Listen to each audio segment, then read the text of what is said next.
Hello दोस्तों, हमारे channel में आपका स्वागत है। आप अगर हमारे चैनल में नए हैं तो लाइक सब्सक्राइब शेयर जरूर करें, धन्यवाद।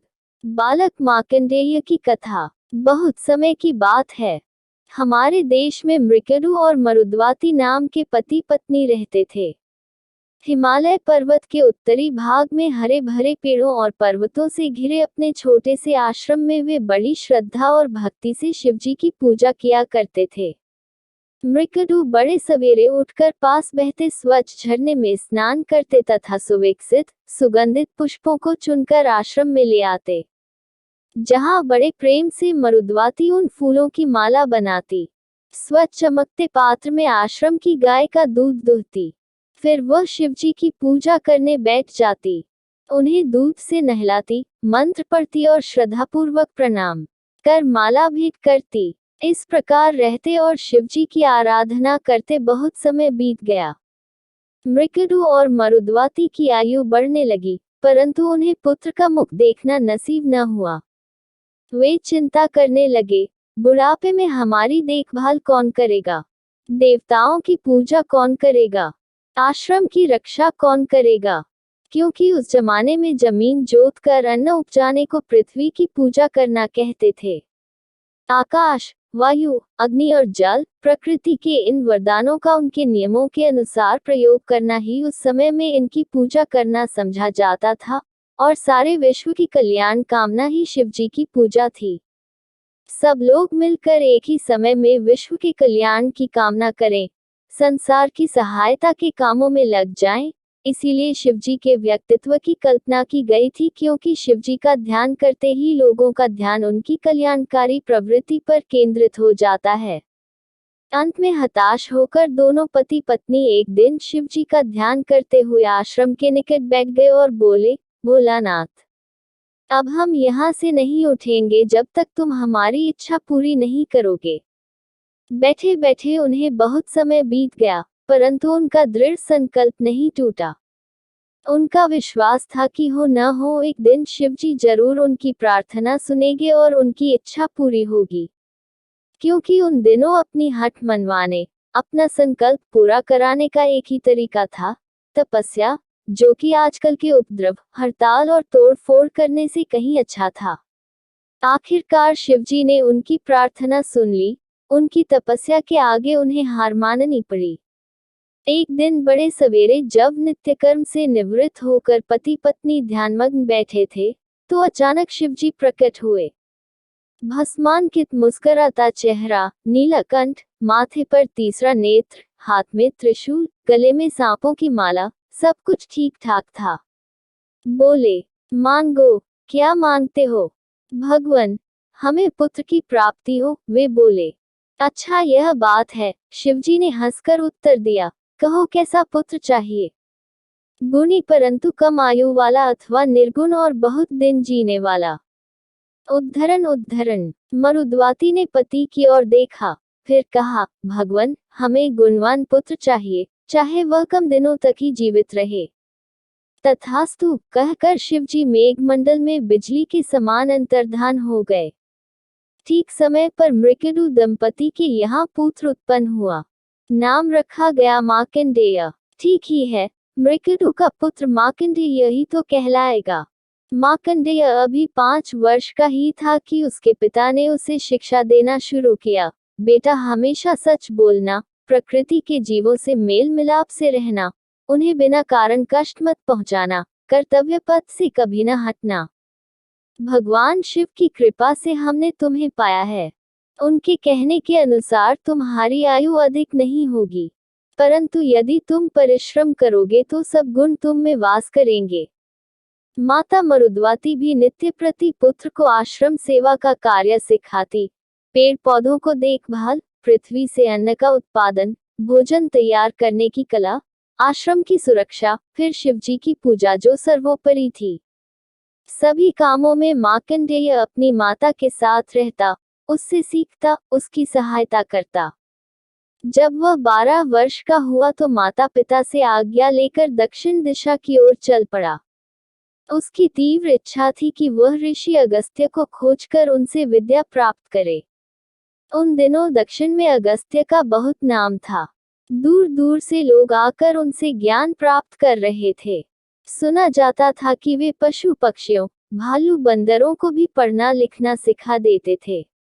दक्षिण पहुंचकर मार्कंडेय ने सबसे पहले एक सुंदर नीले रंग का पत्थर ढूंढा और बड़े प्रेम परिश्रम से उसे चिकना बनाकर शिवलिंग स्थापित किया। फिर वह प्रतिदिन नियम पूर्वक शिवजी की पूजा करने लगा।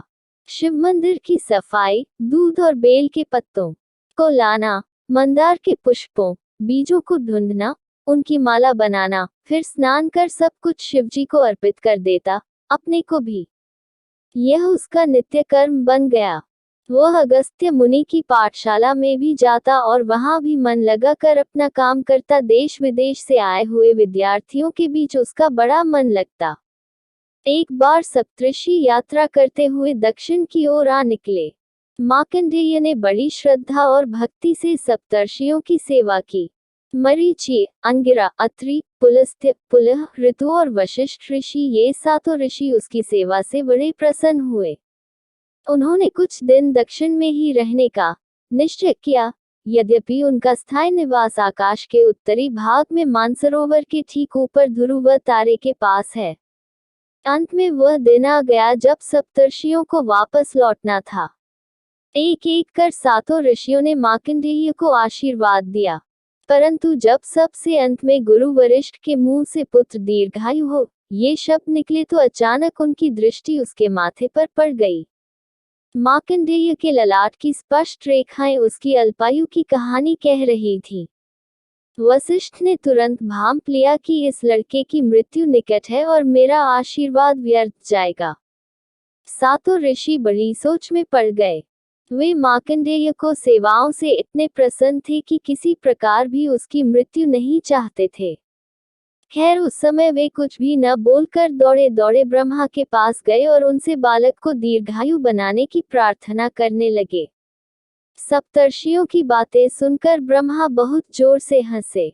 आप लोग व्यर्थ ही चिंता करते हैं, उन्होंने कहा। यह लड़का तो शिव का उपासक है। शिवजी क्या अपने भक्त को छोड़ देंगे? आप लोग चिंता न करें। शिव का भक्त कभी कष्ट नहीं उठाता। सप्तर्षिगण आश्वस्त होकर अपने घर चले गए।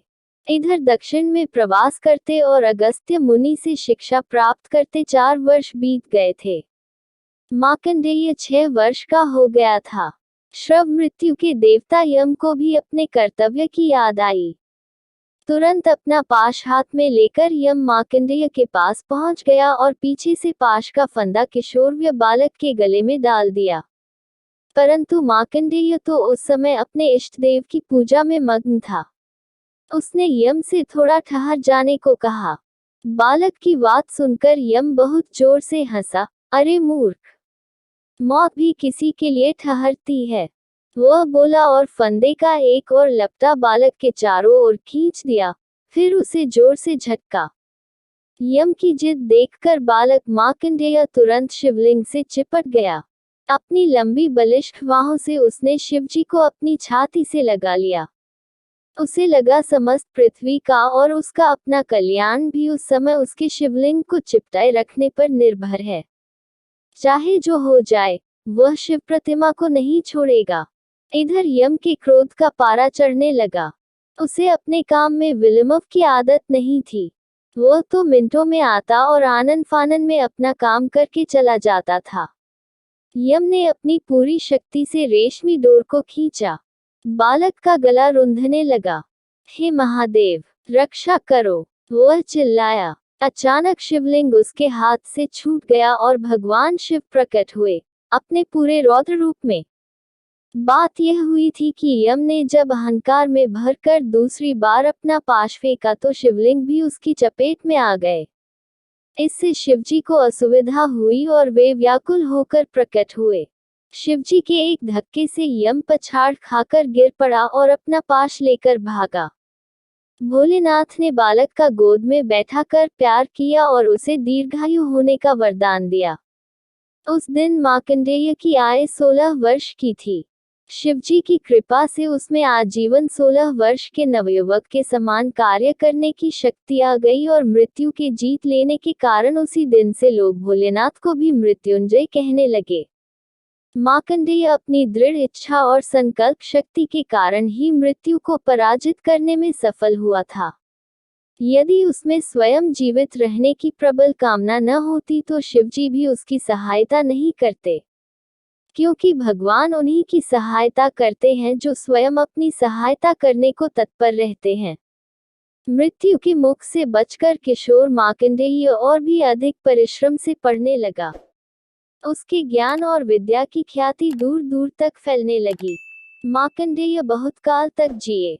अच्छे बुरे स्त्री पुरुषों को उन्होंने बहुत निकट से देखा, प्रकृति की विनाशकारी और कल्याणकारी शक्तियों को अलग अलग पहचाना और फिर अपने इस ज्ञान के निचोड़ को अर्पणी पुस्तक मार्कंडेय पुराण में लिख दिया।